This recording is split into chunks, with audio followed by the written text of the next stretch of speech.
Hello everyone, welcome back to another video. This is going to be another short one. இது எதுக்காக அப்படின்னா நம்ம எல்லா கண்டஸ்டன்ஸையும் நம்ம வந்துட்டு ஃபஸ்ட்டு வீடியோவில் நம்ம இன்ட்ரடியூஸ் பண்ணியிருப்போம். ஆனால் வைல்ட் கார்டு கண்டஸ்டன்ஸ்க்கு அந்த ஆப்பர்ச்சுனிட்டி கிடைக்கல. அதனால் நான் தனியாக இது பதிவு பண்ணுறேன். நம்ம அகெயின் இவங்க தான் முதல்ல வந்தாங்க, இவங்க செகண்டாக வந்தாங்க, அந்த மாதிரி போகாமல் மைண்டுக்கு வர பீப்புளை வந்துட்டு ஒரு ரன்னாக போயிடலாம்.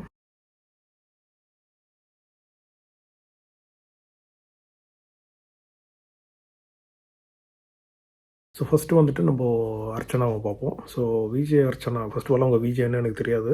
அதுக்கு முன்னாடி நான் அவங்கள பார்த்ததும் கிடையாது. The only time I saw her was before the Bigg Boss show. இந்த ஏதோ ஒரு சீரியல் அது, ஏதோ ஒரு ஃபேமிலி இருப்பாங்க. அந்த ஃபேமிலியில் அவங்களும் ஒரு டாட்டர் இன் லாவாக இருப்பாங்க, மருமகளாக இருப்பாங்க. ஸோ அப்போது எனக்கு அவங்களுக்கு அந்தளவுக்கு பிடிக்கல, அந்தளவுக்கு குட் லுக்கிங்காகவும் அவங்க இல்லை, அதாவது என்னோடய கண்ணுக்கு. அண்ட் அகெயின் ஆக்டிங் வந்துட்டு ஓவராகவே பண்ணிகிட்டு இருந்தாங்க. ஒரு சின்ன விஷயத்துக்கு ரொம்ப ஆக்ட் பண்ணுற மாதிரி இருந்தது. ஸோ எனக்கு வந்துட்டு ஓகே, சரி விஜய் டிவியில் இப்போ யாரை வேணால் கொண்டு வந்துட்டு யாரை வேணால் ஹீரோ ஆக்கிடலாம் இல்லையா. ஸோ அது மட்டுமே கிடையாது, ஈவன் ஜீ தமிழ் இன்னும் மற்ற தமிழ் சேனல்ஸும் அதான் பண்ணிகிட்டு இருக்காங்க. ஸோ நம்ம தலையெழுத்து நம்ம பார்த்து தான் ஆகணும். ஸோ அந்த விதத்தில் வந்து எனக்கு அவங்கள பற்றி அவ்வளோவா தெரியாது, பெருசாக இம்ப்ரெஷன் எதுவும் கிடையாது. பட் இவங்க தான் 4 சீசன்ஸாக வருவாங்கன்னு சொல்லிட்டு இருந்தாங்க. ஸோ ஓகே, வந்துட்டாங்க பார்ப்போம் அப்படின்னு நினச்சா, வந்தோடனே என்ன சொல்கிறாங்கன்னா, இந்த மாதிரி நான் எல்லோரோடையும் இருந்து ஜாலியாக இருந்துட்டு போகலாம் அப்படின்னு வந்தேன் அப்படின்னு எதுவும் சொல்லியிருக்காங்க போல். பட் இது ஷோ வந்து அது கிடையாது இல்லையா. ஸோ 4 சீசன்ஸாக வெயிட் பண்ணியிருக்காங்க. நீங்கள் வந்துட்டு நான் வின் பண்ண வந்திருக்கேன் அப்படின்னு சொல்லியிருந்தேன், இன்னும் கொஞ்சம் நல்லா இருந்திருக்கும். அதுவும் இல்லாமல் அவங்க வந்ததுலேருந்து அழுதுகிட்டு இருந்தாங்க. ஸோ அது கூட பெருசாக லைக் பண்ணுற மாதிரி இல்லை. ஸோ இவங்க எதுக்கும் அதான் அகெயின் நம்ம வந்துட்டு அது நம்ம ஒன்று நினச்சிட்டு வருவோம், நாங்கள் உள்ளே வேறு மாதிரி இருக்கோம். ஸோ அது வந்து நம்ம மற்றவங்களுக்கு பேசுகிறதுக்கு ஒரு ஆப்பர்ச்சுனிட்டி நம்ம கொடுத்துருக்கோம். ஸோ என்னை பொறுத்த வரைக்கும் அப்படி பார்த்தா கூல் சுரேஷ் கூட அழுகுறாருன்னு நீங்கள் கேட்கலாம். கூல் சுரேஷ் அழுகுறது வந்து அவங்க ஃபேமிலியை மிஸ் பண்ணி அந்த மாதிரி அழுகுறாரு. So I can understand that. ஏன்னா ஃபேமிலியை விட்டு ரொம்ப தூரம் நானும் இருந்திருக்கேன். ஸோ சம்டைம்ஸ் அந்த மாதிரி நடக்கும். அப்போ நீங்கள் வந்து எந்தளவுக்கு நீங்கள் ஹோம் சிக்காக இருக்கீங்கன்றதை பொறுத்து, எந்தளவுக்கு உங்கள் ஃபேமிலியை வந்து நீங்கள் லவ் பண்ணுறீங்கன்றதை பொறுத்து உங்களுக்கு அந்த மாதிரி ரொம்ப என்ன தான் எல்லாரோடையும் பேசிகிட்டு இருந்தால் கூட உங்களுக்கு லோன்லியாக ஃபீல் ஆகும்.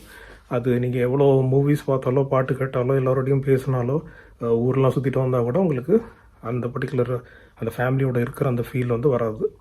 ஸோ அது ஒரு விஷயம், கண்டிப்பாக அது வந்து கஷ்டமான விஷயந்தான். பட் விஜய் அர்ச்சனாவை பொறுத்த வரைக்கும் அவங்க வந்ததுலேருந்து அழுதுகிட்டு தான் இருந்தாங்க. அகெயின் எனக்கு தெரிஞ்ச வரைக்கும் ஃபஸ்ட்டு 3 to 4 days அதான் பண்ணாங்க. அதுவே அவங்களுக்கு ஒரு நெகட்டிவாக அமைஞ்சிடுச்சு வந்த உடனே. பட் அதுக்கப்புறம் நம்ம பார்த்தோம் அவங்க எப்படி மாறினாங்க. And literally she was like lioness. So எத்தனை பேர் அவங்க மேலே வந்துட்டு அட்டாக் பண்ணாலும் மாயான் டீம் அவங்க வந்து திருப்பி அடித்தாங்க. இந்த ரொம்ப ஐகானிக்கான ஒரு விஷயம் வந்து அந்த ஷின்னு சொல்லிட்டு இப்படின்னு சொல்லுவாங்க. ஐ திங்க் இட்ஸ் விஜயோட ஒரு ஆக்ஷன் நினைக்கிறேன். விஜய் ஃபேனானு தெரில அவங்க. பட் நான் பர்சனலாக அந்த பர்டிகுலர் ஆக்ஷனை எந்த மூவியில் நான் பார்க்கல. பட் அவங்கள அப்படி தான் வந்து மற்ற பேர் வெளியில் சொல்லிகிட்டு இருக்காங்க. What ever it may be, அவங்க சூப்பராக எனக்கு என்னை பொறுத்த வரைக்கும் நின்று அவங்களுடைய இன்னொரு சைடை காட்டினாங்க. So I think this is the best part. And she definitely I think she has proven like அவங்க இப்படியும் இருக்க முடியும். She can also be like lioness அப்படின்னு ப்ரூவ் பண்ணியிருக்காங்க. ஸோ அந்த விஷயத்தை நான் வந்து பாராட்டுறேன். எனிவே அவங்க கேம் பிளே எப்படி இருக்கும் நமக்கு தெரியாது. அவங்களுக்கு ஒரே ஒரு விஷயம் நான் என்ன I personally feel is that அவங்க நல்ல விஷயத்துக்கு, அதாவது உண்மைக்காக குரல் கொடுத்துருக்காங்க. அதுதான் உண்மையான உரிமை குரல். நெக்ஸ்ட்டு வந்து நம்ம தினேஷ் ப்ரோ. அகெயின் நான் வந்துட்டு பெருசாக எதுவும் எதிர்பார்ப்பு இல்லாத ஒரு பர்சன் இவர். சொல்லப்போனால் அசீம் ஃபஸ்ட்டு வந்தப்போ லாஸ்ட் சீசன் நினைக்கிறேன். அப்போ வந்து எப்படி என்னோடய ரியாக்ஷன் இருந்ததோ, அதாவது ஒரு நல்ல பரிச்சயமான ஒரு ஃபேஸ் தான். ஸோ இவர் வந்து சரி இவர் இப்போ வந்து எதுக்கு பிக் பாஸ் வர்றாரு, இப்போது இவர் வந்து என்ன பண்ண போகிறார், என்ன ப்ரூவ் பண்ண போகிறாரு, ஏன்னா ஆல்ரெடி தெரிஞ்ச ஃபேஸ் தான். But again I don't know எந்த சேனல், ஜீ தமிழா இல்லைனா சன் டிவியா, இதுலேயே பார்த்துருக்கேன், அவரை டெஃபினட்டாக பார்த்துருக்கேன். And the other thing is is the ex husband of Rakshitha. So ரக்ஷிதாவும் அசீமோட சீசனில் தான் இருந்தாங்க. ஸோ தெரியல இவர் மேபி அதனால தான் கொண்டு வந்தாங்களா. அதாவது இவங்க என்ன பண்ணுறாங்கன்னா சீசன் டு சீசன் அந்த ரிலேட்டட் பீப்புள், அதாவது ஆல்ரெடி கான்ட்ரவர்சி இருக்கிற பீப்புள், இன்னும் சொல்ல போனால் ஒரு பர்டிகுலர் சீசனில் பார்த்தீங்கன்னா நம்ம பாலாஜி அண்ணா இருப்பார் இல்லையா, அந்த காமெடி பண்ணுறவர். ஸோ அந்த கமீடியனுடைய ஒய்ஃப், அவங்களுக்கு ஒரு பெரிய ஹிஸ்ட்ரி இருக்குது. அதையுமே வந்து பப்ளிக்காக எடுத்துகிட்டு வந்து ஒரே வீட்டில் வச்சு கண்டஸ்டன்ஸாக வச்சுருப்பாங்க. அது ரொம்ப எனக்கு தெரிஞ்ச ரொம்ப வேர்ஸ்ட்டாக போச்சு அந்த சீசன். ஆல்ரெடி நான் சொன்ன மாதிரி இவங்க வந்துட்டு அந்த எக்ஸ் லவர்ஸ், எக்ஸ் ஹஸ்பண்ட், அந்த மாதிரி ப்ரீவியஸ்லி ஃப்ரெண்ட்ஸ், இப்போ எனிமீஸ், அந்த மாதிரி பீப்புளை கொண்டு வந்துட்டு அடுத்தடுத்த சீசனில் கொண்டு வராங்க. அது எப்படி அகைன் எனக்கு புரியல. அவங்க மேபி அது ரொம்ப சுவாரஸ்யமாக ஆக்கிறதுக்காக அது பண்ணுறாங்களா. ஏன்னா இவங்க இந்த மாதிரி பண்ணுறப்ப என்ன பண்ணுறாங்கன்னா, இந்த மற்ற மீடியா ஆட்கள்லாம் இந்த பிஹைண்ட் வுட்ஸ் இந்த மாதிரி ஆளுங்க போயிட்டு இவங்கள பேட்டி எடுக்கிறது. இத்தனைக்கும் ஜோவிகாவை பற்றி கூட வனிதா மேடம் கிட்ட கேட்குறாங்க. அது வந்துட்டு எப்படி அதை அக்செப்டபுள்னு எனக்கு தெரியல. ஏன்னா அது கான்ஃப்ளிக்ட் ஆஃப் இன்ட்ரெஸ்ட்னு ஒருத்தங்க கேட்டிருப்பாங்க அந்த இன்டர்வியூவில். நான் பெருசாக பார்க்கல அந்த இன்டர்வியூவை. ஆனால் இந்த ஒரு விஷயம் வந்து கிளியராக ஸ்டாண்ட் அவுட் ஆச்சு. கான்ஃப்ளிக்ட் ஆஃப் இன்ட்ரெஸ்ட்னா நீங்கள் வந்துட்டு நீங்கள் அசோசியேட்டட் அந்த பர்டிகுலர் ஜாப் டொமைனோ இல்லைனா அந்த பர்டிகுலர் ஷோவோட அஃபிலியேட்டட் பீப்புளோட உங்களுக்கு ஏதாவது காண்டாக்ட் இருக்குன்னா நீங்கள் அதை பற்றி பேசுகிறப்போ அது என்ன ஆகிடுதுன்னா, நீங்கள் சொல்கிறது வந்து மற்றவங்களை இன்ஃப்ளூயன்ஸ் பண்ணுறதுக்கு சான்ஸ் இருக்குது. ப்ளஸ் அது அந்த பர்டிகுலர் ஷோவோடைய சீக்ரெட்ஸோ இல்லை அந்த ஜாபோடைய அந்த ட்ரேட் விஷயத்தை வந்துட்டு வெளில நீங்கள் சொல்கிற மாதிரி ஆகிடுது, லீக் பண்ணுற மாதிரி ஆகிடுது, டேட்டா லீக் மாதிரி. ஸோ அப்போ வந்துட்டு உங்களுக்கு ஒரு கான்ஃப்ளிக்ட் ஆஃப் இன்ட்ரெஸ்ட் இருக்குது. ஸோ வனிதாலாம் வந்துட்டு ரிவ்யூ பண்ணுறது வேஸ்ட் என்ன கேட்டால். அப்படியே அவங்க வந்து ரிவ்யூ பண்ணுறாங்கன்னா அவங்க பொண்ணு பற்றி நீங்கள் பேசவே கூடாது. பாசிட்டிவோ நெகட்டிவோ நீங்கள் சுத்தமாக பேசவே கூடாது. சொல்லப்போனால் நீங்கள் ரிவ்யூ நிறுத்துறது நல்லது. பட் எனிவே இந்த பர்டிகுலர் இது வந்து of course it's about Dinesh. So Dinesh வந்துட்டு ஐ பிலீவ் ஹீஸ் தெலுங்கு. ஏன்னா அவர் பேசுறதுலேயே தெரியுது. அண்ட் ஐ திங்க் அவர் ஃபஸ்ட்டு வந்தப்போ அவர் ரொம்ப கெத்தாக தான் பேசியிருப்பார். அதாவது உள்ளே வந்து கண்டென்ட் ஆட்டோமேட்டிக்காக வரும், நம்ம எதுவும் பண்ண வேணான்னு சொல்லியிருப்பார். நல்லாவே அப்சர்வ் பண்ணிட்டு தான் அவர் வந்திருக்காரு. So first I wish the best. Second thing, அவர் உள்ளே போனோடனே ஒரு விஷயம் பண்ணார். அது இவங்க வந்து பிளான் பண்ணிட்டு தான் பண்ணாங்களா என்னன்னு தெரியல. உள்ளே போயிட்டு ஒரு ஆளை வந்துட்டு நான் எக்ஸ்சேஞ்ச் பண்ணுறேன் எவிக்ஷனோட அப்படின்னு சொல்லுவார். சொல்லிவிட்டு விக்ரமை கூப்பிட்டோன்னே அவரோட ஃபேஸில் சுத்தமாக வந்து ரொம்ப பேல் ஆகிட்டு இருப்பார் அவர். ஸோ விக்ரம் பயந்துட்டார். நான் வெளில தான் போகிறேன் அப்படின்னு நினச்சி பயந்துட்டுருப்பார். அது ரொம்ப நல்லா பண்ணார். அப்புறம் வந்து ஐ திங்க் அவர் உள்ள வீட்டில் வந்ததுலேருந்தே வந்து பயங்கர எதிர்ப்பு. ஸோ அந்த எதிர்ப்பு வந்துட்டு அஃப்கோர்ஸ் மாயான் கேங் தான். என்னை பொறுத்த வரைக்கும் சில பேர் வந்துட்டு பேசி ஏதாவது ஒரு சில விஷயம் பண்ணால் தான் மற்றவங்களுக்கு நான் ரொம்ப மோசமானவன் அப்படின்னு காட்டுவாங்க. அது ஒரு ஃபேக்கான ஒரு பொய்யான ஒரு ஒரு ஒரு பர்சனாலிட்டி அவங்க கொண்டு வராங்க. மாயா, பூர்ணிமா மாதிரி ஆளுங்க. இவர் வந்து அப்படி கிடையாது. அவரை பார்த்தாலே மேபி அவங்க பயப்படுற மாதிரி ஏதோ சம்திங் இருக்குது. I think they are intimidated. அவரை பார்த்தாலே வந்து ஒரு பயம் அவங்களுக்கு இருக்குது அவங்களுக்குள்ள. ஏன்னா வந்து தட்டி கேட்குற ஆளுங்க ஏற்கனவே கம்மியாக இருக்காங்க. அதில் இவர் வந்த பிறகு மேபி எக்ஸ்ட்ரா ஒரு ஆள் சேர்ந்துட்டாங்க நம்மள தட்டி கேட்குறதுக்கு.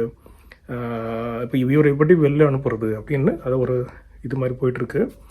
ஸோ எவ்வளவோ வந்துட்டு அவங்கள வந்து இன்சல்ட் பண்ணியிருப்பாங்க. வந்ததுலேருந்தே வந்து ஸ்மால் பாஸ் ஹவுஸில் போட்டு அவங்கக்கிட்ட நல்லா வேலை வாங்கி ரொம்ப கொடுமைப்படுத்தியிருப்பாங்க. அப்படி இருந்துமே மேக்ஸிமம் தினேஷ் கிட்ட ஃபைட் பண்ண வந்ததே வந்து விமன் தான், மென்னை விட. எனக்கு தெரிஞ்ச மென்னில் வந்து நிக்சன் வந்து சொல்லியிருப்பான் இவன்லாம் ஒரு ஆளான்ற மாதிரி சொல்லியிருப்பான். அது வந்து ரொம்ப தப்பு. வேறு யாராக இருந்திருந்தால் அது எப்படி ரியாக்ட் பண்ணியிருப்பாங்கன்னு தெரில. ஆனால் அவர் வந்து ரொம்ப ரொம்ப ஒரு ஜென்டில்மேன் தான் சொல்லணும் தினேஷை. ஸோ ரொம்ப நல்லா ஹேண்டில் பண்ணியிருப்பார். அதே டைமில் சப்போர்ட் பண்ண வேண்டிய இடத்துல அது விமனாக இருந்தாலும் சரி மென்னாக இருந்தாலும் சரி அவங்களுக்காக இவர் பேசியிருப்பார். இந்த ஆர்ஜே பிரபா விஷயத்தில் கூட பார்த்திங்கன்னா அவர் ஒரு மாதிரி சொன்னதுக்கு மென்னுக்கு மட்டும் நீங்கள் சேஃப்டி பற்றி பேச மாட்டிங்களா, விமனுக்கு மட்டும் தான் சேஃப்டி அப்படின்னு கேட்டிருப்பார். அது வந்து அதெல்லாம் அல்டிமேட்டு. அதாவது யாராவது ஒருத்தர் கேட்டால் கூட கரெக்டாக கேட்குறதுக்கு அந்த தைரியத்துக்கு நம்ம அவங்கள பாராட்டணும்.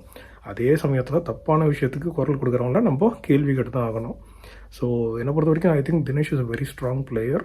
அவரை பார்த்து அந்த மாதிரி தெரியல. நான் கூட ஃபஸ்ட்டு வந்தப்போ ஓகே இவரும் வந்துட்டு போயிடுவார் ஒரு 1 வீக் கழிச்சு அப்படின்னு நினச்சேன். ஆனால் இப்போ பார்க்குறப்ப எனக்கு என்ன தோணுதுன்னா டாப் 5ல் ஷியோராக அவர் இருப்பார். 100% அவர் இருக்கிறது சான்ஸ் இருக்குது. நம்ம நெக்ஸ்ட் கண்டஸ்டன்ட் வந்து கானா பாலா. ஸோ கானா பாலா பார்த்திங்கன்னா அஃப்கோர்ஸ் அவருடைய சாங்ஸ் வந்துட்டு என்ஜாய் பண்ணாத ஆளே கிடையாது. நான் முதல்ல கேட்ட சாங் வந்துட்டு அந்த சூது கவம்லேருந்து காசு பணம் துட்டு மணி மணி அப்படின்னு, அது இன்றைக்கி வரைக்குமே நான் கேட்டுட்ருக்கேன். So it is done so well and I think he has a natural ability. அதாவது அவரால் வந்து எந்த பாட்டு வேணால் on the go on the fly வந்துட்டு ஒரு ரேப்பர் மாதிரி அவரால் வந்து கானா வந்து ஒரு டைப்பான ரேப் தான் என்னை பொறுத்த வரைக்கும்.